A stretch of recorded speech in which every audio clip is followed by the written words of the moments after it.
Blood कैसे clot होता है। First of all we will just see the introduction. The blood contain about a dozen clotting factor.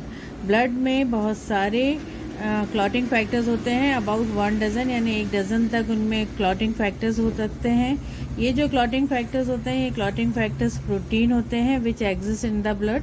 जो blood में exist करते हैं उन्हीं में पड़े रहते हैं एक इनएक्टिव स्टेट में। जो ये फैक्टर्स होते हैं, these are protein and they are exist in blood but in inactive state.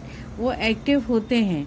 कब एक्टिव होंगे वो? जब टिश्यूज़ या ब्लड वेसल्स में डैमेज हो या कोई प्रॉब्लम हो, तब ये जो फैक्टर्स होते हैं ये एक्टिव हो जाते हैं। सो ये एक इंट्रोडक्शन है कि हमने, I repeat here, the blood contain about a dozen clotting factors. उसमें क्लॉटिंग फैक्टर्स होंगे। These factor known as these factors are proteins or they are exist in blood but in inactive state, और they will be active, वो active होंगे। पर कब? जब tissues और जो ब्लड होता है वो इसमें उसमें कोई डैमेज हो, तब वो एक्टिव होते हैं। देखते हैं the activation of clotting factors जो occurs in a sequential manner. जो क्लॉटिंग फैक्टर्स होते हैं उनका जो एक्टिवेशन होता है, वैसे तो वो इनएक्टिव स्टेट में होते हैं, पर जब उनका एक्टिवेशन होगा, जब कभी टिश्यू या ब्लड वेसल डैमेज होती है तब उनका एक्टिवेशन होता है।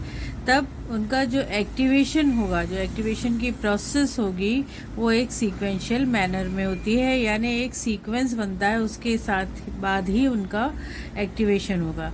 अब सीक्वेंशियल मैनर क्या होगा इनका? तो the first factor activates second factor, ये सीक्वेंस बनता है।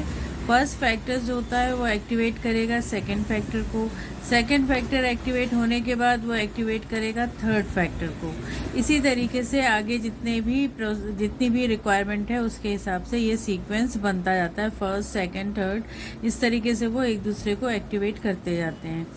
अब ये सारी रिएक्शंस होती हैं, तो ये जो सारी रिएक्शन है यानी सीरीज़ ऑफ रिएक्शंस हैं। ये सीरीज़ ऑफ रिएक्शंस जो है they are known as clotting cascade.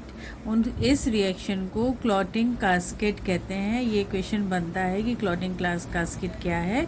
तो clotting cascade series of reaction है किसका? एक्टिवेशन ऑफ क्लॉटिंग फैक्टर्स का।